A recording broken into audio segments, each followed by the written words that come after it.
Eu sei que muita gente diz que mãe aguenta tudo, que o amor de mãe é incondicional, que perdoa qualquer coisa, que suporta qualquer dor. E durante muito tempo, eu acreditei nisso. Acreditei tanto que deixei esse amor me transformar em sombra dentro da minha própria casa. Me chamo Teresa Campos Ribeiro, tenho 68 anos, e essa história começa com uma frase que ficou gravada na minha memória como ferro em brasa. Ou você sai dessa casa, ou eu interno você num asilo. Foi minha nora quem disse isso, olhando nos meus olhos, na frente do meu filho. E ele, o menino que eu carreguei no ventre por 9 meses, que amamentei até os 2 anos, que criei sozinha depois que fiquei viúva, não disse uma única palavra para me defender. Mas antes de te contar o que aconteceu naquela noite, preciso voltar no tempo, porque você precisa entender quem eu era antes de me tornar invisível. Precisa conhecer os sacrifícios que fiz, as noites que passei em claro, as lágrimas que engoli em silêncio. Só assim vai entender por que aquela frase doeu tanto e por que minha resposta surpreendeu a todos. Eu conheci Joaquim quando tinha 19 anos. Ele era caixa no banco onde meu pai tinha conta, e toda vez que eu ia lá depositar o dinheiro da feira, ele me olhava de um jeito que me fazia corar. Levou 3 meses para ele criar coragem de me pedir em namoro. Mais 2 anos para pedir minha mão. E com 22 anos, eu me tornei a senhora Teresa Campos Ribeiro, a mulher mais feliz de Belo Horizonte. Joaquim era um homem bom, não era rico, não era perfeito, mas era honesto e me amava de verdade. A gente comprou nossa casa na Vila Esperança com muito sacrifício. Um financiamento de 15 anos que a gente pagou em 10, porque Joaquim fazia hora extra todo santo dia e eu costurava para as vizinhas nos fins de semana. Quando terminamos de pagar, ele me pegou no colo e me rodou pela sala, dizendo que finalmente tínhamos um lugar nosso no mundo. Renato nasceu quando eu tinha 25 anos. Foi um parto difícil. Quase perdi minha vida naquela madrugada. Mas quando colocaram aquele bebê nos meus braços, chorando com toda a força dos pulmões, eu soube que tinha encontrado meu propósito. Seria a melhor mãe que aquele menino poderia ter, custasse o que custasse. E custou. Custou mais do que eu jamais imaginei. Joaquim foi promovido a gerente quando Renato tinha 10 anos. A vida ficou mais confortável. Conseguimos trocar os móveis velhos, fazer uma reforma na cozinha, até comprar um carro usado que virou nosso xodó. Eu achava que tínhamos construído algo sólido, algo que duraria para sempre. Mas a vida tem um jeito cruel de nos lembrar que nada é garantido. Foi numa manhã de terça-feira, 3 dias antes do aniversário de 18 anos do Renato. Eu estava na cozinha preparando o café quando ouvi um barulho estranho vindo do banheiro. Um baque surdo, como se algo pesado tivesse caído. Chamei Joaquim, mas ele não respondeu. Chamei de novo. Silêncio. Quando abri a porta do banheiro, meu mundo desmoronou. Joaquim estava caído no chão, de olhos abertos, a espuma de barbear ainda no rosto. Eu gritei o nome dele, sacudi seus ombros, tentei acordá-lo. Mas no fundo, naquele primeiro segundo, eu já sabia. Tinha algo nos olhos dele que não estava mais ali. A luz tinha se apagado. O médico disse que foi um infarto fulminante, que ele provavelmente não sentiu dor, que foi rápido, como se isso fosse um consolo, como se saber que meu marido não sofreu fosse diminuir o buraco que se abriu no meu peito. Joaquim tinha 47 anos, eu tinha 43. E de repente, estava sozinha no mundo, com um filho de 18 anos que ainda precisava de mim. O velório foi um borrão. Lembro de gente entrando e saindo, de mãos apertando as minhas, de vozes dizendo coisas que eu não conseguia processar. Lembro de Renato ao meu lado, em choque, sem conseguir chorar. E lembro de uma vizinha me dizendo: "Seja forte, Teresa. Agora você precisa ser forte pelo seu filho." Ser forte. Como se fosse uma escolha. Como se eu pudesse simplesmente decidir não desmoronar. Mas eu fui forte. Não porque quisesse, mas porque não tinha outra opção. Nos meses seguintes, organizei a papelada do inventário, resolvi a pensão, coloquei as contas em ordem. A casa passou para o meu nome. Era o único bem que Joaquim deixou, além de um seguro de vida modesto. Calculei que, com a pensão e minhas economias, conseguiria manter Renato na faculdade se eu voltasse a trabalhar. E foi o que fiz. Voltei a costurar, como fazia antes de casar. Mas agora não era mais para complementar a renda. Era para sobreviver. Vocês não têm ideia do que foram aqueles anos. Eu acordava às 5 da manhã para adiantar as costuras antes de Renato acordar.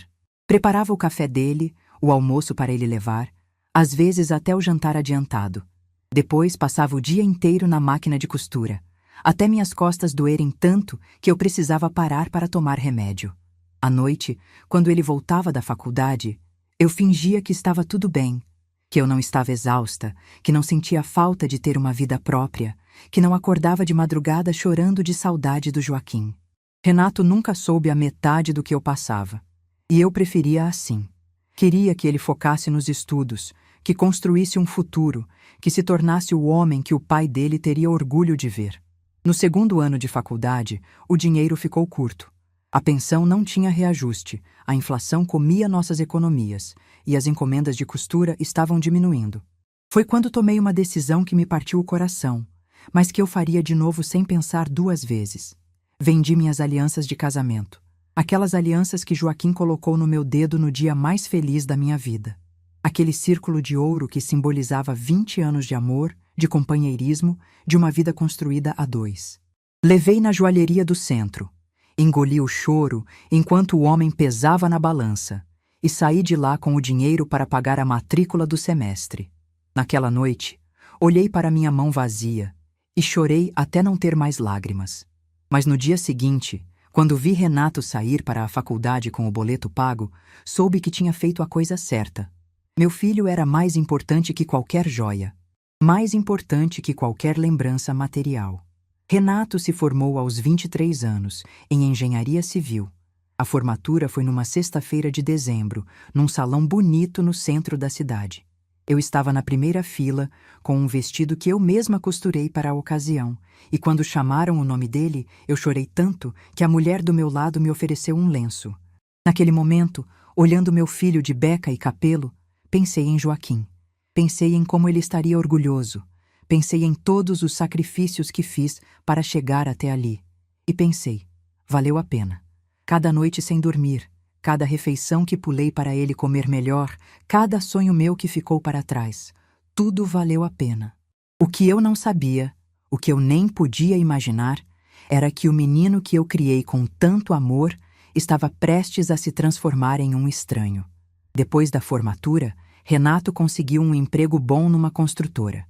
Passou a ganhar bem, comprou um carro, começou a sair com os amigos nos fins de semana. Eu ficava feliz em ver ele prosperando. Afinal, era para isso que eu tinha trabalhado tanto. Foi 4 anos depois da formatura que ele conheceu Fernanda. Ela apareceu na minha casa numa tarde de domingo, pendurada no braço do meu filho como se fosse um troféu. Bonita, bem vestida, com aquele sorriso largo de quem sabe exatamente o efeito que causa. Renato a apresentou como sua namorada, e eu vi nos olhos dele algo que não via há muito tempo: paixão. Aquela paixão cega que faz a gente ignorar todos os sinais de alerta. E os sinais estavam lá, desde o primeiro dia. Fernanda olhava para a minha casa como quem avalia um imóvel à venda. Elogiou o potencial do terreno. Perguntou quantos metros quadrados tinha. Comentou que o bairro estava valorizando. Quando soube que Renato era filho único, seus olhos brilharam de um jeito que me deu arrepios. Mas eu fiquei calada. Disse a mim mesma que estava sendo paranoica, que não podia julgar uma pessoa no primeiro encontro. Meu filho estava feliz, e isso era o que importava. O noivado veio 6 meses depois. Fernanda já tinha praticamente se mudado para nossa casa, passando mais tempo aqui do que no apartamento dos pais dela. Eu tentava ser simpática, cozinhava as comidas preferidas dela, dava espaço para o casal. Achava que, sendo uma boa sogra, conquistaria minha nora. Que ilusão!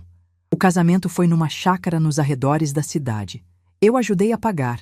Na verdade, paguei quase metade, porque Renato disse que estava juntando dinheiro para dar uma entrada num apartamento e não queria gastar tudo na festa. A família de Fernanda contribuiu com o restante, mas fizeram questão de deixar claro que estavam fazendo um esforço enorme. No dia da cerimônia, quando vi meu filho no altar esperando a noiva, meu coração se apertou. Não de tristeza, mas de um pressentimento que eu não conseguia explicar. Era como se algo dentro de mim soubesse que aquele casamento ia mudar tudo, e não para melhor. Depois da lua de mel, eles se mudaram para minha casa. Era para ser temporário, só até juntarem dinheiro para o apartamento próprio. Fernanda tinha acabado de mudar de emprego e Renato estava pagando as parcelas do carro. Fazia sentido. Eu tinha espaço de sobra e adoraria ter meu filho por perto. No início, as coisas até funcionaram. Eu me esforçava para ser a sogra perfeita, aquela que não se mete, que não opina, que fica no seu canto. Cozinhava, limpava, deixava tudo arrumadinho para quando eles chegassem do trabalho. Achava que era o meu papel. Mas Fernanda foi testando meus limites, um por um. Primeiro foram os comentários sobre a comida, que tinha sal demais, que era pesada, que ela preferia coisas mais leves e modernas. Eu mudei minhas receitas, passei a cozinhar do jeito que ela gostava, mesmo que para mim aquilo não tivesse gosto de nada. Depois vieram as críticas à decoração, que os móveis eram antiquados, que as cortinas eram bregas, que a casa precisava de uma repaginada. Aos poucos, meus quadros foram parar no armário, minhas toalhas de mesa foram substituídas e a sala que eu decorei com tanto carinho foi se transformando em algo que eu não reconhecia. E então veio o pedido que me tirou o chão. Numa noite, depois do jantar, Fernanda comentou casualmente que o quarto deles estava apertado, que ela precisava de mais espaço para o closet, que seria muito melhor se eles ficassem com a suíte, o meu quarto, o quarto que eu dividia com Joaquim há mais de 20 anos. Eu olhei para Renato esperando que ele dissesse alguma coisa, que defendesse meu espaço, minha história, minhas memórias, mas ele apenas deu de ombros e disse: "Mãe, é só uma troca de quartos, não é grande coisa." Não é grande coisa. Naquele quarto, Joaquim e eu planejamos nosso futuro. Naquele quarto, choramos juntos quando perdemos a gravidez antes do Renato. Naquele quarto, ele me abraçava nas noites frias e dizia que eu era a mulher da vida dele. E para o meu filho, trocar tudo isso por um closet maior para a esposa não era grande coisa. Eu me mudei para o quarto dos fundos sem reclamar. Era menor, mais escuro, com uma janela que dava para o muro do vizinho. Mas eu me convenci de que estava fazendo isso pela harmonia da família, que era só um quarto, que o importante era estarmos juntos. Foi o primeiro passo da minha transformação em fantasma. Depois que me mudei para o quarto dos fundos, as coisas foram piorando de um jeito que eu nem percebia no começo. Era como se Fernanda tivesse traçado um plano, e cada dia fosse mais um passo para me empurrar para fora da minha própria vida. Os comentários sobre a casa continuaram, mas agora eram mais diretos. Ela não gostava do bairro, achava longe do trabalho, reclamava que o comércio era fraco.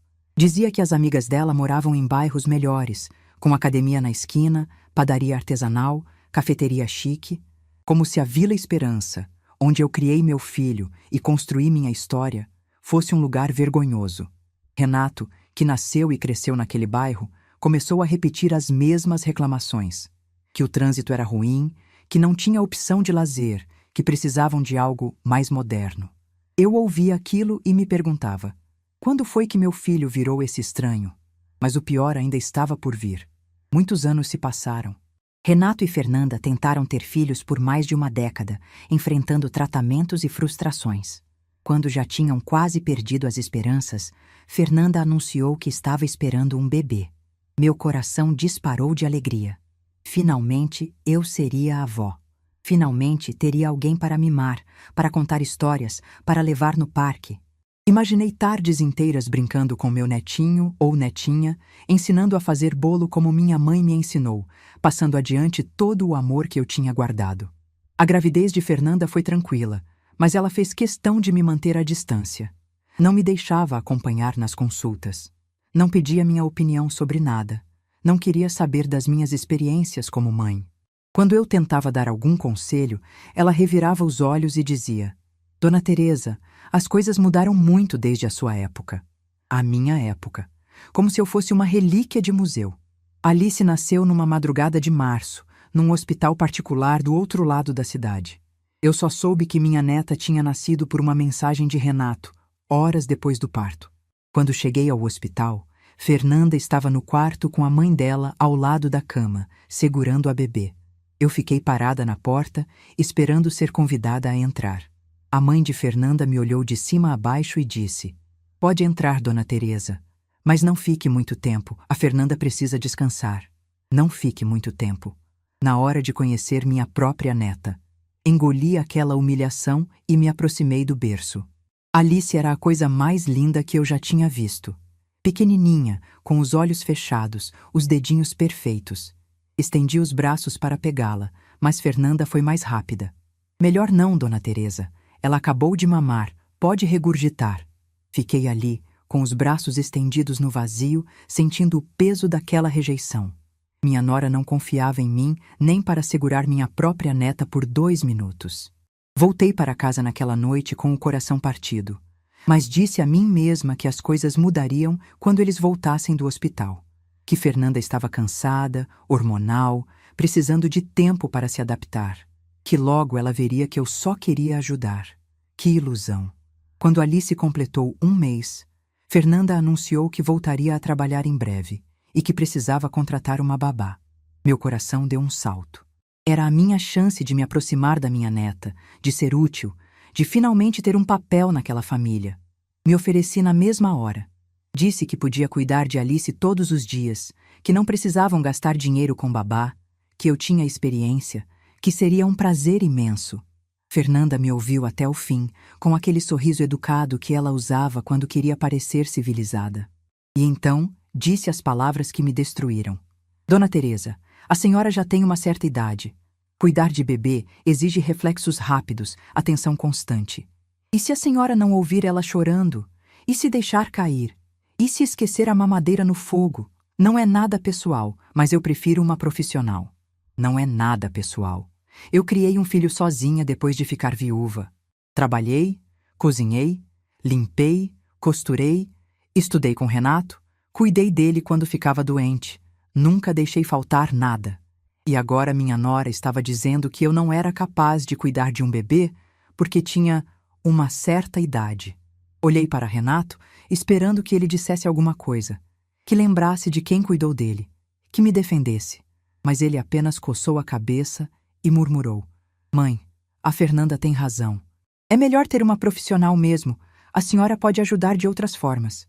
De outras formas, como empregada doméstica, ele queria dizer, porque era isso que eu tinha me tornado naquela casa. A pessoa que cozinhava, limpava, lavava, passava, organizava, mas que não tinha direito de ser avó. Fernanda contratou uma babá chamada Jéssica. 24 anos, recém-formada em pedagogia, cheia de energia e teorias modernas sobre criação de filhos. Ela chegava de manhã, cuidava de Alice o dia inteiro e só ia embora quando Fernanda voltava do trabalho. Eu ficava rondando pela casa, querendo ajudar, querendo participar, mas sempre me sentindo uma intrusa. Às vezes, quando Jéssica ia ao banheiro ou preparar a mamadeira, eu corria para o quartinho de Alice e ficava olhando ela dormir no berço. Passava a mão de leve no rostinho dela, cantarolava baixinho as mesmas canções que cantava para Renato. Eram os únicos momentos em que me sentia avó de verdade. Mas Fernanda descobriu. Um dia, ela chegou mais cedo do trabalho e me encontrou no quarto de Alice, com a bebê no colo, cantando uma canção de ninar. A menina estava quase dormindo, tão tranquila, tão aconchegada nos meus braços. Por um segundo, achei que Fernanda fosse sorrir, fosse perceber que eu não era uma ameaça. Mas o rosto dela se transformou. O que a senhora está fazendo? A voz era baixa, controlada, mas carregada de veneno. Alice se assustou e começou a choramingar. Fernanda atravessou o quarto em 2 passos e arrancou a bebê dos meus braços com tanta força que eu cambaleei para trás. Eu já disse que não quero a senhora sozinha com a Alice. Quantas vezes vou ter que repetir? A senhora não respeita nada nessa casa. Eu tentei me explicar. Disse que Jéssica tinha ido ao banheiro, que a Alice estava chorando e eu só quis acalmar. Mas Fernanda não queria ouvir. Ela saiu do quarto bufando, com Alice chorando nos braços. E eu fiquei ali parada, sentindo o chão sumir debaixo dos meus pés. Naquela noite, ouvi a conversa deles através da parede. Fernanda dizendo que eu era invasiva, que não respeitava limites, que estava atrapalhando a rotina da criança. E Renato concordando com tudo, dizendo que ia conversar comigo. A conversa veio no dia seguinte. Meu filho sentou na minha frente, com aquele jeito constrangido de quem sabe que está fazendo algo errado, mas vai fazer mesmo assim, e disse: Mãe, A senhora precisa entender que a Alice é filha da Fernanda. Ela que decide como criar. A senhora tem que respeitar isso. A Alice é filha da Fernanda. Não nossa filha. Não sua neta. Filha da Fernanda. Como se eu não tivesse nenhum parentesco com aquela criança. Como se o sangue do meu sangue não corresse nas veias dela. Respondi com a voz tremendo. Renato, eu só quero ser avó. Só quero participar da vida da minha neta. É pedir demais? Ele suspirou, desviou o olhar e disse a frase que me marcou para sempre. Mãe, às vezes, amor demais sufoca. A senhora precisa dar espaço. Amor demais sufoca. 25 anos de sacrifício. Noites em claro costurando para pagar a faculdade dele. Alianças vendidas para ele não perder o semestre. Refeições que eu pulei para ele comer melhor. E agora meu amor era demais. Meu amor sufocava. A partir daquele dia, me afastei ainda mais. Parei de ir ao quarto de Alice sem ser chamada. Parei de oferecer ajuda com a bebê. Parei de cantar as canções que minha mãe me ensinou. Fiquei no meu canto, no meu quartinho escuro, tentando ocupar o menor espaço possível. Mas mesmo assim, não era suficiente. Fernanda começou uma nova campanha. Dessa vez, o alvo era a escritura da casa. Ela nunca falava diretamente comigo sobre isso. Era sempre através de Renato, sempre com aquele jeitinho manipulador de quem planta uma ideia e deixa crescer. Eu ouvia as conversas à noite quando eles achavam que eu estava dormindo. Amor, não faz sentido essa casa estar no nome da sua mãe. Ela já é idosa, pode ter problemas de saúde a qualquer momento. E se ela ficar incapacitada? E se precisar ir para uma clínica? Vai ser uma burocracia enorme para resolver a situação do imóvel. Renato murmurava algo que eu não entendia. Eu sei que ela é sua mãe, mas pensa com a cabeça, não com o coração. Se a casa estiver no seu nome, a gente tem segurança. Pode reformar, pode vender se precisar, pode fazer o que quiser. Enquanto estiver no nome dela, a gente fica de mãos atadas. Mãos atadas, como se a casa fosse uma prisão que eu impunha a eles. Como se eu, a mulher que quitou aquele imóvel com suor e lágrimas, fosse um obstáculo no caminho da felicidade deles. Um dia, Renato apareceu no meu quarto com um papel na mão. Estava com aquela cara de quem ensaiou o discurso várias vezes, aquele jeito artificial de quem está repetindo as palavras de outra pessoa. Mãe, eu queria conversar com a senhora sobre uma coisa. É sobre a casa. Meu coração gelou, mas mantive a expressão calma. Pode falar, filho. Ele sentou na beirada da minha cama, sem me olhar nos olhos. A Fernanda e eu estivemos pensando. Faria sentido a senhora passar a casa para o meu nome. É só uma formalidade, sabe? A senhora continua morando aqui, nada muda. Mas é mais seguro ter no meu nome para qualquer eventualidade. Estendi a mão e peguei o papel. Era um documento de doação em vida. Eu leria cada linha, devagar, processando as palavras. A transferência era total. Não havia cláusula de usufruto. Não havia nenhuma garantia de que eu poderia continuar morando ali. Se eu assinasse aquele papel, no dia seguinte eles poderiam me colocar na rua legalmente. Olhei para meu filho e vi algo que me doeu mais do que qualquer palavra. Ele realmente achava que eu não ia perceber. Achava que eu era uma velha boba que assinaria qualquer coisa que ele pedisse. Preciso pensar, Renato. O rosto dele se contraiu. Não era a resposta que ele esperava. Pensar no quê, mãe? É só uma assinatura. Preciso pensar, repeti, devolvendo o papel. Vou ler com calma e depois a gente conversa. Ele saiu do quarto com o documento na mão e eu ouvi quando ele chegou na sala e Fernanda perguntou: E aí, ela assinou? A resposta dele foi um murmúrio frustrado e depois veio a voz dela cheia de veneno. Eu disse que não ia ser fácil. Sua mãe é mais esperta do que parece. Mais esperta do que parece. Naquela noite, deitada no meu quarto escuro, tomei uma decisão. Não ia assinar nada. Não ia entregar minha única segurança nas mãos de pessoas que claramente não me queriam ali. Aquela casa era minha. O único bem que restou de uma vida inteira de trabalho. E eu não ia abrir mão dela por uma assinatura. Mas também entendi outra coisa naquela noite. Entendi que eu não era mais bem-vinda na minha própria casa. Que meu filho tinha escolhido um lado. E não era o meu. Que cedo ou tarde, as coisas iam chegar a um ponto sem volta. Eu só não imaginava que esse ponto viria tão rápido. E que viria da forma mais humilhante possível. Alice estava prestes a completar 3 anos. 3 anos em que eu fui avó só no papel. 3 anos em que vi minha neta crescer de longe, sempre com uma parede invisível entre nós. 3 anos engolindo humilhações, comentários, olhares de desprezo. Às vezes, quando Fernanda saía e Jéssica estava distraída, eu conseguia roubar alguns minutos com Alice. A menina vinha correndo me abraçar, com aquele sorriso puro de criança que ainda não entende as crueldades dos adultos. Ela me chamava de vovó T e perguntava por que eu não brincava mais com ela. Eu inventava desculpas, dizia que estava cansada, que logo iríamos brincar juntas. Mentiras que eu contava para protegê-la da verdade. Sua mãe não quer que eu me aproxime de você. Esses momentos roubados eram o que me mantinha de pé. Eram a prova de que, apesar de tudo, existia amor naquela casa. Mesmo que fosse um amor proibido, vigiado, permitido apenas em doses microscópicas. E numa quinta-feira à noite, tudo isso acabou. Para sempre. Algumas semanas antes daquela quinta-feira, eu comecei a perceber que precisava me preparar para o pior. Não foi uma decisão consciente, sabe? Foi mais como um instinto de sobrevivência que acordou dentro de mim. Depois que recusei assinar o documento de doação, o clima na casa ficou ainda mais pesado. Fernanda mal olhava na minha cara. Renato evitava ficar sozinho comigo. E eu sentia, no fundo do peito, que algo estava se formando. Uma tempestade que eu não conseguia ver, mas que podia sentir se aproximando. Foi nessa época que comecei a conversar mais com Dona Marlene. Marlene era minha vizinha há quase 30 anos. Morávamos na mesma rua desde que eu e Joaquim nos mudamos para a Vila Esperança. Ela viu Renato crescer, foi ao velório do meu marido, me ajudou nos primeiros meses de viuvez quando eu mal conseguia levantar da cama. Era a amiga mais antiga que eu tinha, a única pessoa no mundo que eu podia chamar de confidente.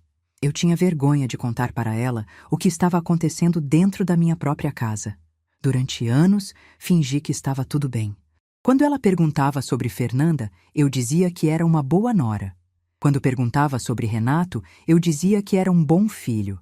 Mentia para proteger a imagem da minha família, mesmo que essa família estivesse me destruindo por dentro. Mas chegou um ponto em que eu não aguentei mais carregar aquele peso sozinha. Numa tarde de terça-feira, 2 semanas antes da quinta-feira que mudou tudo, fui até a casa de Marlene com a desculpa de devolver uma forma de bolo. Ela me recebeu com aquele sorriso acolhedor de sempre, preparou um café e perguntou como eu estava. E pela primeira vez em anos, eu contei a verdade. Contei sobre os comentários de Fernanda, sobre a mudança de quarto, sobre ser proibida de cuidar da minha própria neta, sobre o documento de doação que queriam me fazer assinar. Contei tudo, do começo ao fim, enquanto as lágrimas escorriam pelo meu rosto e eu mal conseguia respirar entre os soluços. Marlene me ouviu em silêncio, segurando minha mão. Quando terminei de falar, ela me olhou nos olhos e disse: Teresa, você sabe que essa casa é sua, não sabe? Você sabe que não precisa aceitar isso. Eu sabia. No fundo, eu sempre soube. Mas ouvir aquilo de outra pessoa, de alguém de fora, me deu uma clareza que eu não tinha conseguido alcançar sozinha. Eu não era louca. Eu não estava exagerando. O que estava acontecendo comigo era real, era injusto, e eu não precisava aceitar. Naquele dia, Marlene me fez uma promessa. Disse que se um dia as coisas ficassem insustentáveis, eu poderia ir para na casa dela. Que tinha um quarto de hóspedes que estava às moscas, que seria um prazer me receber, que eu não precisava ter medo de ficar na rua. Aquela promessa ficou guardada no meu coração como um colete salva-vidas. E eu comecei a me preparar. Não de forma óbvia. Não queria que Fernanda ou Renato percebessem. Mas aos poucos, fui separando as coisas que eram mais importantes para mim. Documentos, certidões, a escritura da casa que eu guardava numa pasta no fundo do armário. Separei algumas roupas essenciais, produtos de higiene, os remédios que eu tomava todo dia. E separei a foto. Era uma foto do meu casamento com Joaquim. A única que sobrou depois que Fernanda reorganizou a sala e jogou fora metade das minhas recordações. Aquela foto ficava na minha mesa de cabeceira, no meu quartinho escuro. E toda noite antes de dormir, eu olhava para o rosto do meu marido e pedia forças. Coloquei a foto na mala junto com o resto. Se eu precisasse sair daquela casa, aquela foto iria comigo. A quinta-feira chegou como qualquer outro dia. De manhã, fiz minha rotina de sempre. Acordei cedo, tomei café sozinha na cozinha, lavei a louça do jantar da noite anterior que Fernanda tinha deixado na pia. Renato saiu para o trabalho sem me dar bom dia. Fernanda saiu logo depois, dizendo que tinha um jantar com as amigas e voltaria tarde. Jéssica, a babá, chegou às 8 para cuidar de Alice. Passei o dia no meu quarto, costurando umas peças que uma vizinha tinha encomendado. O trabalho me distraía. Me fazia esquecer por algumas horas a situação em que eu vivia. O barulho da máquina de costura era reconfortante. Um som que me acompanhava desde a juventude. No fim da tarde, Jéssica veio me avisar que precisava ir embora mais cedo. A mãe dela estava passando mal e ela precisava correr para o hospital. Perguntou se eu podia ficar de olho na Alice até Fernanda voltar. Eu disse que sim, claro, e meu coração deu um salto de alegria. Finalmente teria um tempo sozinha com minha neta. Alice estava assistindo o desenho na sala quando Jéssica foi embora. Me sentei no sofá ao lado dela e a menina imediatamente se aconchegou no meu colo. Ficamos ali, as duas, vendo um desenho sobre uma princesa que morava num castelo de gelo. Alice me explicava da história toda, com aquela empolgação de criança de 3 anos, e eu fingia que estava prestando atenção, enquanto na verdade só queria gravar cada segundo daquele momento. Quando o desenho acabou, ela pediu para eu cantar a música que ela gostava. Era uma canção de ninar que minha mãe cantava para mim, que eu cantei para Renato, e que agora cantava escondido para Alice nos poucos momentos que conseguíamos ficar juntas.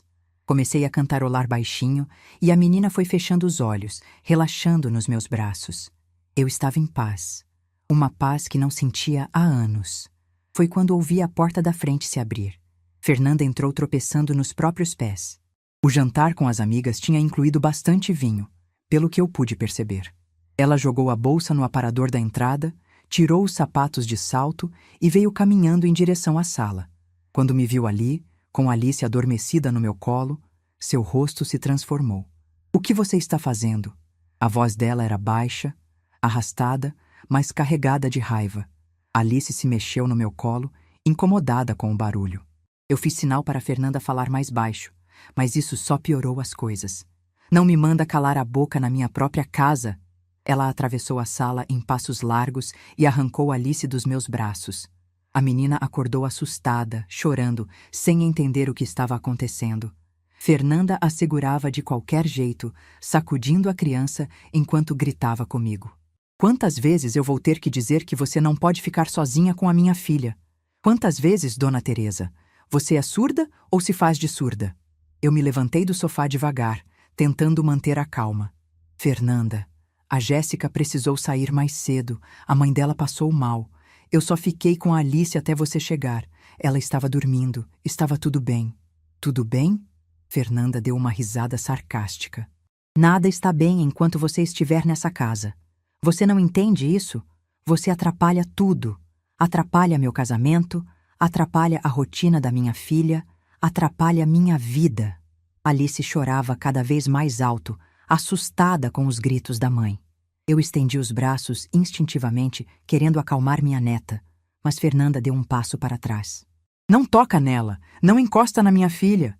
Foi nesse momento que Renato apareceu. Ele tinha chegado do trabalho durante a confusão e estava parado na porta da sala, com a pasta na mão, olhando a cena sem saber o que fazer. Nossos olhos se encontraram, e eu vi ali a minha última esperança. Meu filho, o menino que eu criei com tanto sacrifício. Ele ia me defender, ia colocar Fernanda no lugar dela, ia lembrar de quem eu era. "Renato", eu disse com a voz tremendo, "fala para sua esposa que eu não fiz nada de errado. A Jéssica teve uma emergência, eu só cuidei da Alice por algumas horas." Renato olhou para mim. Depois olhou para Fernanda. E eu vi no rosto dele aquela expressão que eu conhecia tão bem, a expressão de quem vai escolher o caminho mais fácil.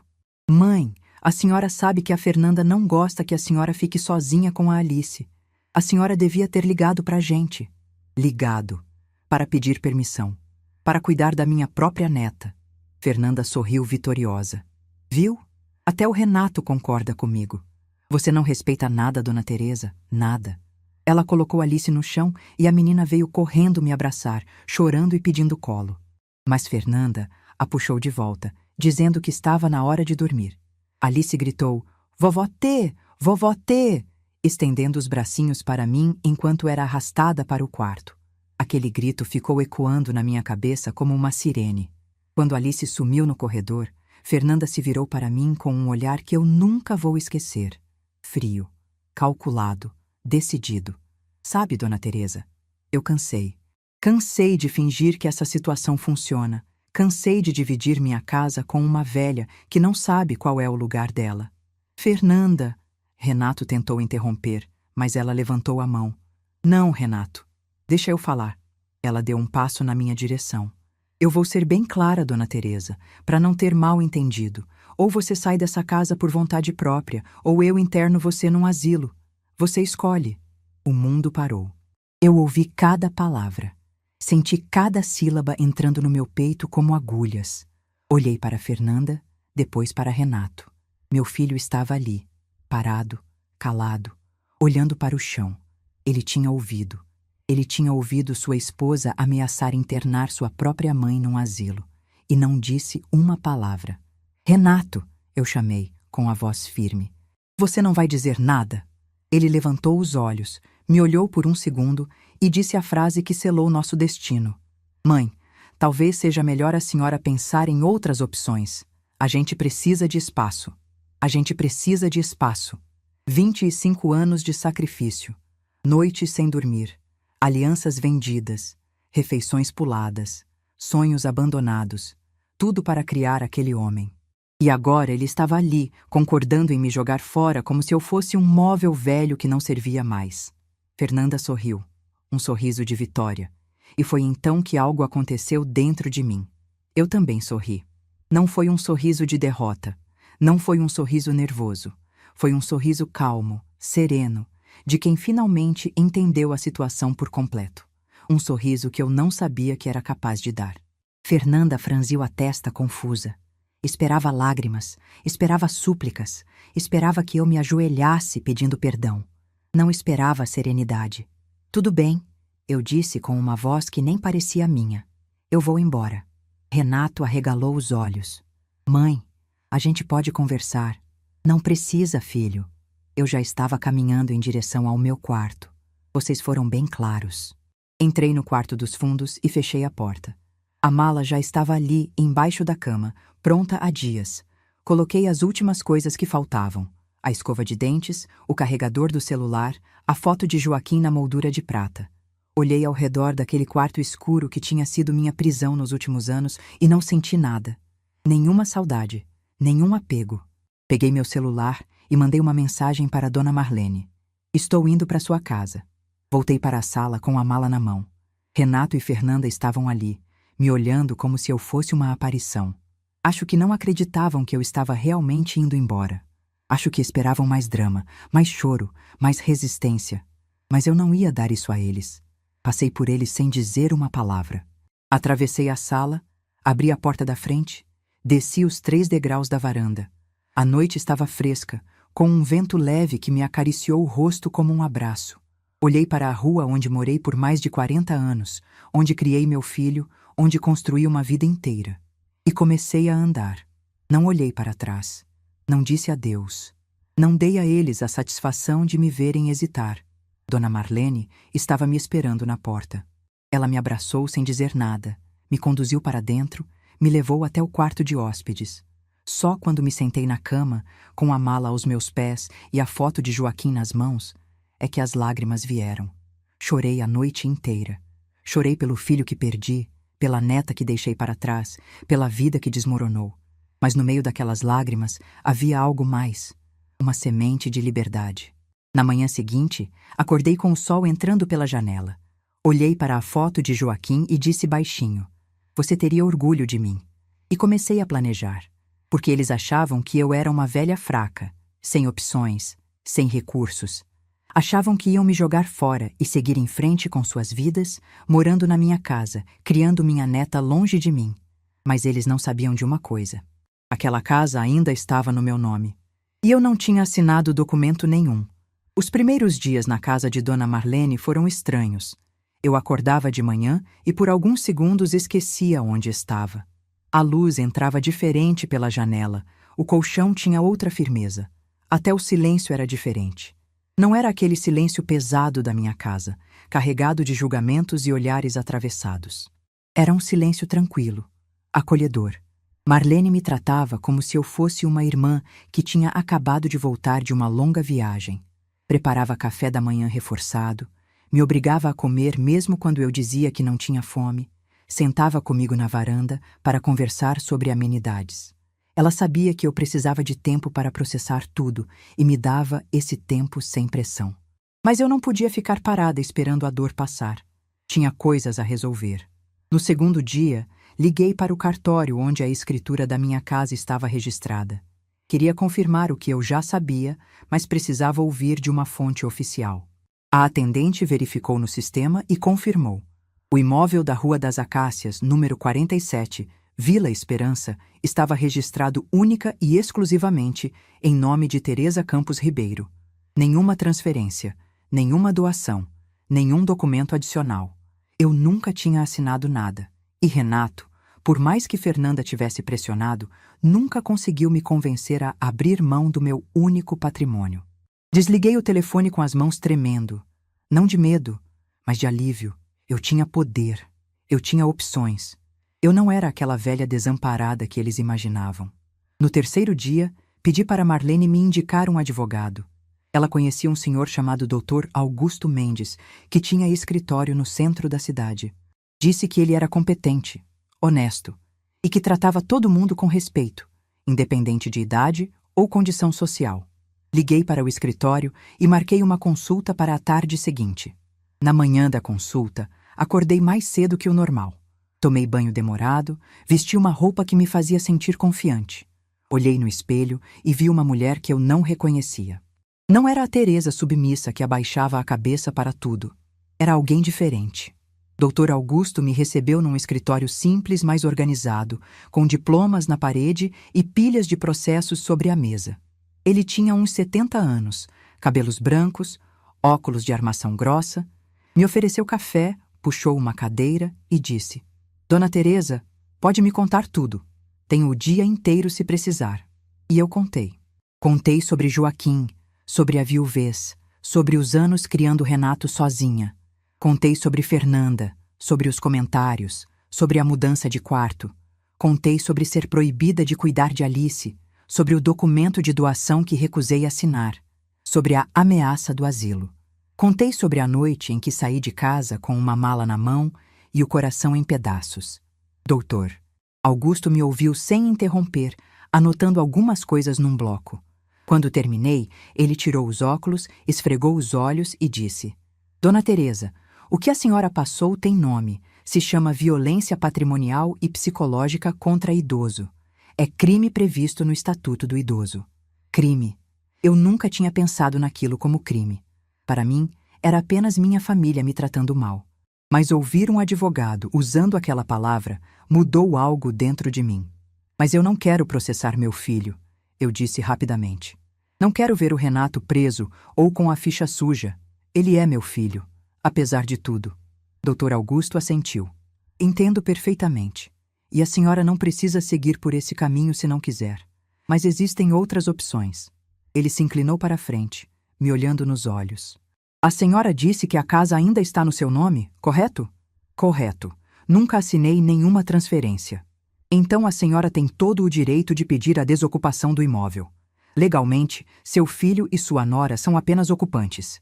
Se a senhora quiser, posso enviar uma notificação extrajudicial dando prazo para eles deixarem a casa. Meu coração disparou. Era isso. Era exatamente isso que eu precisava. Qual seria o prazo? Perguntei. 30 dias é o padrão. Tempo suficiente para eles encontrarem outro lugar, mas curto o bastante para não arrastar a situação. Fiquei em silêncio por um momento, pensando nas consequências. Se eu fizesse aquilo, não tinha volta. Meu relacionamento com Renato, que já estava destruído, seria enterrado de vez. E Alice? Minha netinha ia crescer, ouvindo que a avó era uma pessoa má que expulsou a família de casa. Mas então lembrei da voz de Fernanda dizendo: ou você sai, ou eu interno você num asilo. Lembrei do silêncio de Renato. Lembrei dos gritos de Alice sendo arrastada para longe de mim. Pode enviar a notificação, eu disse. 30 dias. Dr. Augusto sorriu. Um sorriso discreto, de quem já tinha visto muitas histórias como a minha e sabia reconhecer coragem quando via. Vou preparar o documento hoje mesmo. Amanhã, um oficial leva até o endereço. Saí do escritório sentindo algo que não sentia há anos. Controle. Pela primeira vez em muito tempo, eu estava no comando da minha própria vida. No dia seguinte, fiquei na casa de Marlene esperando notícias. Ela tentou me distrair com conversa, com televisão, com receitas de bolo que queria experimentar. Mas minha mente estava na Rua das Acácias, imaginando o momento em que a notificação chegaria. Dr. Augusto me ligou no fim da tarde. Dona Teresa, a notificação foi entregue. Seu filho assinou o recebimento. Como ele reagiu? Perguntei, sem conseguir conter a curiosidade. Segundo o oficial, ele ficou pálido. Leu o documento 3 vezes, como se não acreditasse no que estava escrito. Perguntou se era algum tipo de engano. Engano. Renato achava que era um engano. Achava que a mãe que ele tinha expulsado não seria capaz de se defender. E a Fernanda? Perguntei. Ela estava lá? Não, só seu filho. Mas o oficial disse que ele ligou para alguém assim que terminou de ler. Provavelmente para ela. Eu conseguia imaginar a cena. Renato ligando para Fernanda em pânico, ela achando que era brincadeira, depois percebendo que era real. Os dois descobrindo que a casa que achavam que seria deles nunca saiu do meu nome. Marlene, que estava ouvindo a conversa ao meu lado, apertou minha mão. Você fez a coisa certa, Teresa. Eu assenti, mas não consegui responder. Havia um nó na minha garganta que não me deixava falar. As ligações começaram naquela mesma noite. O celular tocou às 8 e pouco. Era Renato. Eu olhei para a tela, vi o nome dele piscando e deixei tocar até parar. Tocou de novo, e de novo. Na 4ª vez, ele desistiu e mandou uma mensagem de texto. Mãe, a gente precisa conversar. Por favor, me liga. Não respondi. Meia hora depois, outra mensagem. Mãe, isso é sério. Você não pode fazer isso com a gente. Pensa na Alice. Pensa na Alice. Ele estava usando minha neta para me manipular. A mesma neta que ele me proibiu de abraçar, de cuidar, de amar livremente. Agora queria que eu pensasse nela. Respondi apenas: 30 dias, Renato. Procure outro lugar. O telefone ficou em silêncio por alguns minutos. Depois veio uma enxurrada de mensagens. Mãe, você está sendo injusta. A Fernanda está desesperada. Não temos para onde ir. Você quer ver sua neta na rua? Depois de tudo que eu fiz por você? Depois de tudo que ele fez por mim. Aquela frase me fez rir. Um riso amargo, sem humor. O que exatamente meu filho tinha feito por mim, além de me humilhar e deixar a esposa me tratar como lixo? Não respondi mais. Desliguei o celular e fui dormir. Nos dias seguintes, as tentativas de contato se multiplicaram. Renato ligava de manhã, de tarde, de noite. Mandava mensagens longas se justificando, dizendo que tinha sido influenciado. Dizia que me amava, que eu era a mãe dele, que família não se abandona. Família não se abandona. Ele estava realmente usando essa frase comigo. Ele, que tinha concordado em me internar num asilo. Fernanda também tentou me contatar. Mandou mensagens pedindo desculpas, dizendo que tinha exagerado, que nunca teve intenção de me magoar de verdade. Disse que podíamos recomeçar do zero. Eu li todas as mensagens, cada uma delas, e não respondi a nenhuma. Na 2ª semana, os pais de Fernanda apareceram na casa de Marlene. Eu estava na varanda quando vi o carro deles estacionando.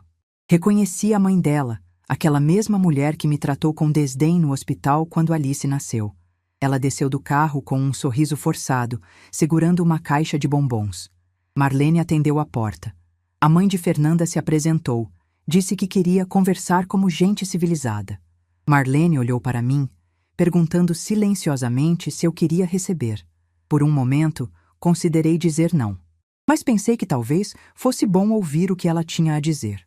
Pode deixar ela entrar, eu disse. A mulher se sentou na sala de Marlene como se fosse dona do lugar. Colocou a caixa de bombons na mesa de centro, cruzou as pernas e começou o discurso que, obviamente, tinha ensaiado. Dona Teresa, eu entendo que a senhora está magoada. A Fernanda me contou tudo e eu admito que minha filha errou. Mas daí a expulsar a família da própria casa? Eu não estou expulsando ninguém, eu interrompi. Estou exercendo meu direito de proprietária. A casa é minha. Sempre foi. E eu decidi que não quero mais que eles morem lá. A mulher piscou, claramente não esperando aquela resposta direta. Mas, Dona Teresa, eles não têm para onde ir. O Renato e a Fernanda não têm condições de comprar uma casa agora e alugar em Belo Horizonte está muito caro. Isso não é problema meu. O rosto dela se contraiu. A máscara de simpatia começou a escorregar. A senhora está sendo muito dura. Pense na sua neta. A Alice adora a senhora. A Alice foi arrancada dos meus braços enquanto chorava pedindo pela avó. A Alice foi proibida de ficar sozinha comigo por 3 anos. Não me venha falar da Alice. A mãe de Fernanda ficou sem palavras. Olhou para Marlene como se esperasse apoio, mas minha amiga apenas cruzou os braços e ficou em silêncio. Eu acho que essa conversa não vai levar a lugar nenhum, a mulher disse finalmente se levantando. A senhora vai se arrepender disso, Dona Teresa. Vai ficar sozinha, sem família, e vai perceber que cometeu um erro. Pode ser, eu respondi. Mas vai ser um erro meu. Pela primeira vez em muitos anos, as escolhas são minhas. Ela saiu sem pegar a caixa de bombons. Marlene jogou no lixo assim que o carro sumiu na esquina. O prazo de 30 dias foi passando. Renato continuou mandando mensagens, cada vez mais desesperadas. Disse que estavam procurando apartamento, mas não encontravam nada no preço. Pediu mais prazo. Pediu que eu reconsiderasse. Mas eu já tinha tomado minha decisão. No 28º dia, recebi uma ligação de Dr. Augusto. Dona Teresa, seu filho entrou em contato com o escritório. Quer saber se a senhora aceita negociar um prazo maior ou um acordo de aluguel. Não aceito, eu disse sem hesitar. O prazo é 30 dias. Se não saírem, entra com o despejo judicial. Houve um silêncio do outro lado da linha. Depois, Dr. Augusto disse: A senhora tem certeza? Uma vez que entrarmos com o despejo, o processo se torna público. Vai constar nos registros. Tenho certeza. Então vou preparar a documentação. Se eles não desocuparem até o 30º dia, protocolo a ação no dia seguinte. Desliguei o telefone e olhei pela janela. O sol estava se pondo, pintando o céu de laranja e rosa. Era bonito. Marlene apareceu na porta com uma xícara de chá. Como você está se sentindo? Não sei, respondi honestamente. Aliviada, triste, culpada, tudo ao mesmo tempo. Ela se sentou ao meu lado na cama. Você sabe que não tem nada para se sentir culpada, não sabe? Você está se defendendo, está fazendo o que qualquer pessoa faria no seu lugar. Eu sei, mas ele ainda é meu filho, Marlene. Eu ainda lembro dele bebê, nos meus braços, dependendo de mim para tudo. Como a gente chega nesse ponto? Marlene suspirou. A gente não chega sozinha, Teresa. Ele fez escolhas. A esposa dele fez escolhas. Você só está respondendo às escolhas deles. No 30º dia, às 11 da noite, meu celular tocou. Era Renato. Dessa vez, eu atendi. Mãe. A voz dele estava embargada, como se tivesse chorado. A gente vai sair amanhã. Encontramos um apartamento de 2 quartos num bairro mais afastado. Não é o que a gente queria, mas... Tudo bem, Renato, eu disse, surpreendendo a mim mesma com a calma na minha voz. Houve um silêncio longo. Depois ele perguntou: A senhora vai voltar para casa? Vou. É minha casa. Outro silêncio. E a gente, mãe? A gente ainda é família? A pergunta ficou pairando no ar. Eu pensei em todas as respostas que poderia dar. Pensei em dizer que sim, que sempre seríamos família. Pensei em dizer que não, que ele tinha destruído esse laço. Pensei em gritar, em chorar, em desligar na cara dele, mas apenas disse: Isso depende de você, filho. Sempre dependeu. E desliguei. No 31º dia, voltei para a Rua das Acácias. Marlene se ofereceu para me acompanhar, mas eu disse que precisava fazer aquilo sozinha. Ela entendeu. Me abraçou na porta, desejou força e ficou olhando enquanto eu entrava no táxi que tinha chamado. Acenei pela janela até ela sumir de vista. O trajeto durou 15 minutos, mas pareceu uma eternidade. Cada rua trazia uma lembrança. A padaria onde Joaquim comprava pão de queijo todo domingo. A praça onde Renato aprendeu a andar de bicicleta. Uma vida inteira comprimida em poucas quadras. Quando o táxi parou na frente da casa, meu coração disparou. Paguei a corrida e desci devagar, olhando para a fachada que conhecia tão bem. A chave girou na fechadura com aquele som familiar que eu conhecia há mais de 40 anos. Empurrei a porta e entrei. O silêncio foi a primeira coisa que me atingiu. Não era o silêncio pesado de antes, cheio de tensão e palavras não ditas.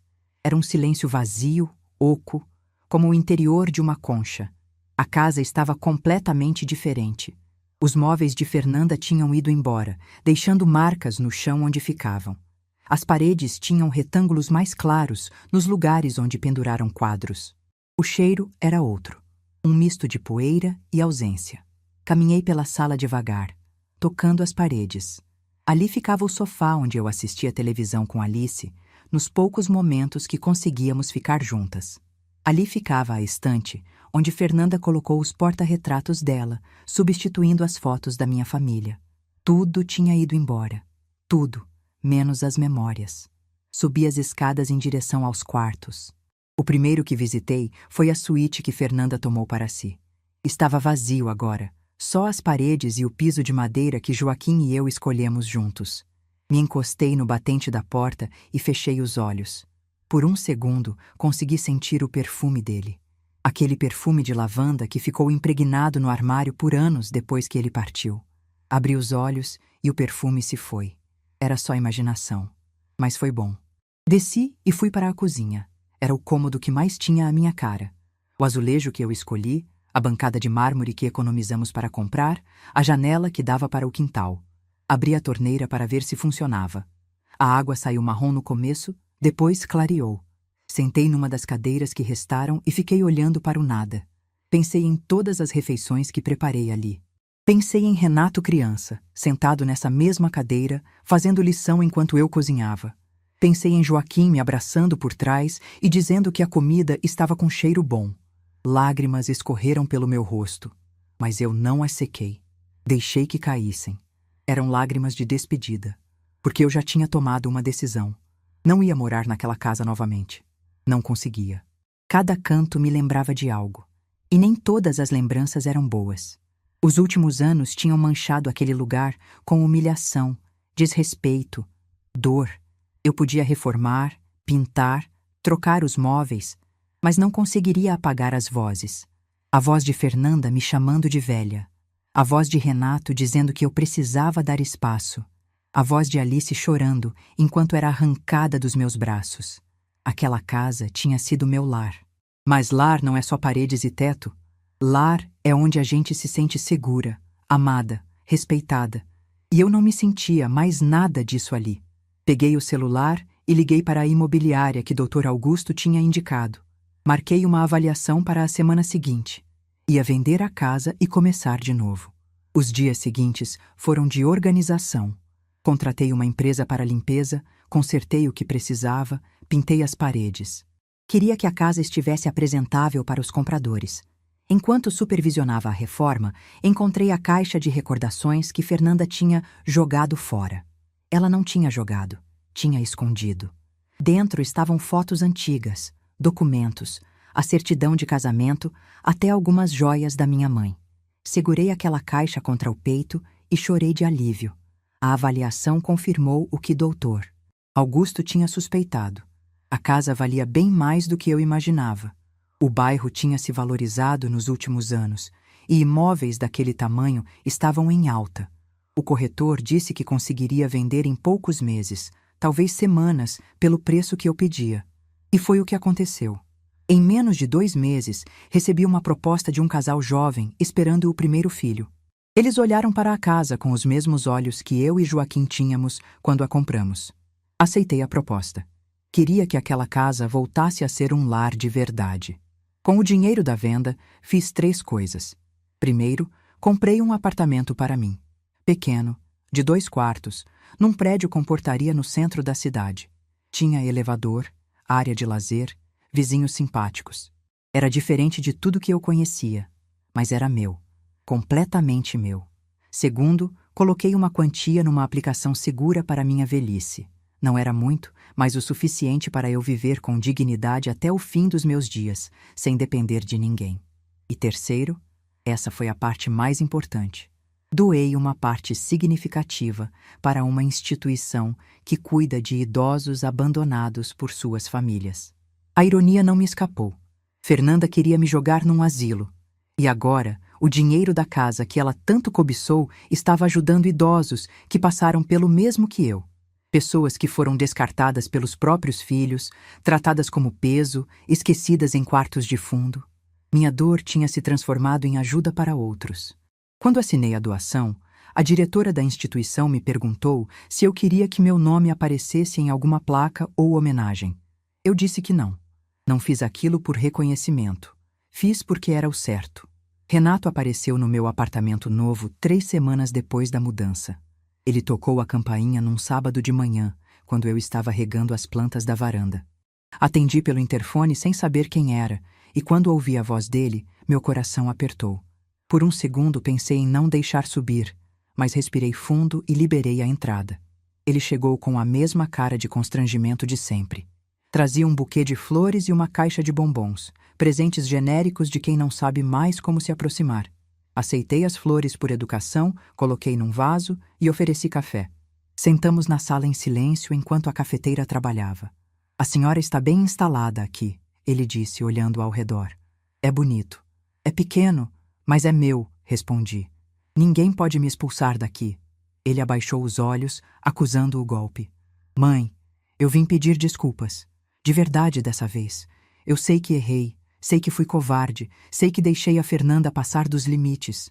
"Deixou", concordei. "Não ia facilitar. Eu devia ter te defendido, devia ter colocado ela no lugar dela, devia ter lembrado de tudo que a senhora fez por mim." Ele levantou os olhos e vi que estavam marejados. "Eu me perdi, mãe. Não sei como, mas me perdi." Olhei para aquele homem de 43 anos que um dia foi um bebê nos meus braços. Procurei nele o menino que eu amei incondicionalmente, que eu protegi de todos os males do mundo, que eu criei com tanto sacrifício. Ele ainda estava ali, em algum lugar, mas estava enterrado debaixo de anos de escolhas erradas. "Renato", eu disse com a voz firme, "eu te perdoo. De verdade. Mas perdoar não significa esquecer. E não significa que as coisas vão voltar a ser como eram." "Eu sei, mãe. Eu não espero isso." "O que você espera, então?" Ele ficou em silêncio por um momento. "Espero que a gente possa recomeçar, devagar, que eu possa visitar a senhora de vez em quando, que a Alice possa conhecer a avó de verdade. Não sei se é possível, mas... Alice, minha neta, a menina que me chamava de Vovó T e que eu não via há meses." Meu coração se apertou com a saudade. "E a Fernanda?" perguntei. "Ela sabe que você está aqui?" "A gente se separou." A notícia me pegou de surpresa. Eu esperava muitas coisas daquela conversa, mas não isso. "A situação ficou insustentável depois que saímos da casa." Ele continuou. "Ela me culpava por tudo. Dizia que eu devia ter convencido a senhora a passar a escritura antes. Brigávamos todo dia. 1 mês atrás, ela foi embora. Voltou para a casa dos pais, levou a Alice junto. E você está vendo sua filha? Fins de semana alternados. Não é o ideal, mas pelo menos consigo ficar com ela." Ele me olhou com esperança. "E eu queria que a senhora também pudesse ver ela, mãe. A Alice pergunta pela senhora toda hora." Fechei os olhos e respirei fundo. Ali estava o que eu mais queria ouvir. E o que mais me assustava. Ver Alice de novo significava arriscar me machucar de novo. Significava abrir o coração para alguém que já tinha sido arrancado de mim uma vez. Mas também significava ter minha neta de volta. A menina que eu amava mais do que podia expressar. "Traz ela aqui no próximo fim de semana", eu disse finalmente. "Mas só ela, Renato. Você espera lá embaixo. Eu e Alice precisamos de um tempo sozinhas primeiro." Ele assentiu, aceitando a condição. "Obrigado, mãe, de verdade." Quando ele foi embora, fiquei olhando pela janela da varanda. A cidade se estendia lá embaixo, cheia de gente vivendo suas vidas, enfrentando suas batalhas. Eu era só mais uma naquela multidão. Uma mulher de 68 anos que tinha sobrevivido a coisas que ninguém deveria enfrentar. Mas tinha sobrevivido. Fui até a estante onde coloquei a foto do meu casamento com Joaquim. A mesma foto que levei na mala quando saí de casa, que ficou comigo durante todo esse tempo. Olhei para o rosto dele, jovem e cheio de vida, sorrindo para a câmera com o braço em volta de mim. Consegui, sussurrei para a foto. Demorou, mas eu consegui. O silêncio do apartamento me respondeu. Mas não era um silêncio vazio como o da casa antiga. Era um silêncio de paz, de recomeço, de liberdade. Uma semana depois, Alice apareceu na minha porta. Ela estava maior do que eu lembrava, o cabelo mais comprido, o rosto perdendo as bochechas de bebê. Mas o sorriso era o mesmo. Quando me viu, correu para meus braços gritando: Vovó T! Vovó T! Com a mesma alegria de sempre. A abracei tão forte que quase a levantei do chão. Senti o cheiro do cabelo dela, a maciez da pele, o calor daquele corpinho que eu tanto senti falta. Lágrimas escorriam pelo meu rosto, mas dessa vez eram lágrimas de alegria. Passamos a tarde inteira juntas. Mostrei o apartamento novo, fizemos bolo de chocolate, assistimos desenhos abraçadas no sofá. Alice me contou sobre a escola, sobre os amiguinhos, sobre o cachorro que ela queria ter. E eu ouvi cada palavra como se fosse uma música. Quando Renato veio buscar ela no fim da tarde, Alice me abraçou de novo e disse: A gente vai se ver mais vezes agora, né, vovó? Vai, meu amor, respondi com a voz embargada. Agora vai. Fechei a porta depois que elas saíram e encostei a testa na madeira. Meu coração estava cheio de uma forma que eu não sentia há muito tempo. Hoje, 6 meses depois de tudo, posso dizer que encontrei minha paz. Não foi fácil, não foi rápido, e certamente não foi do jeito que eu imaginava. Mas está aqui, firme, real. Vejo Alice 2 vezes por mês. Renato e eu estamos reconstruindo nossa relação, devagar, com limites claros. Não sei se um dia vamos voltar a ser o que éramos. Provavelmente não. Mas estamos construindo algo novo. Algo baseado em respeito, não em obrigação. Fernanda nunca mais me procurou. Pelo que Renato conta, ela segue culpando todo mundo, menos ela mesma pelo que aconteceu. Espero que um dia ela amadureça. Mas isso não é mais problema meu. Às vezes, quando estou sozinha na varanda do meu apartamento, olhando a cidade se acender com as luzes da noite, penso em tudo que passei. Nos sacrifícios, nas humilhações, nas noites chorando no quarto dos fundos, e penso também na força que descobri dentro de mim quando achei que não tinha mais nada. Aprendi que amor próprio não é egoísmo, é sobrevivência. Aprendi que família de verdade não é quem compartilha sangue, mas quem compartilha respeito. Aprendi que nunca é tarde para se escolher, para se valorizar, para dizer basta. Meu silêncio naquela noite, quando saí de casa sem dizer uma palavra, foi o silêncio mais poderoso da minha vida. Foi o silêncio de uma mulher que finalmente entendeu seu próprio valor. E se essa história servir para alguma coisa, que sirva para isso, para lembrar a quem está passando pelo mesmo que você não está sozinha, que existe luz depois do escuro. E que, às vezes, a maior prova de amor que podemos dar a nós mesmas é simplesmente ter coragem de ir embora. Se essa história tocou seu coração, deixe seu like, se inscreva no canal e comente aqui embaixo. No meu lugar, o que você faria? Sua mensagem pode iluminar o dia de alguém.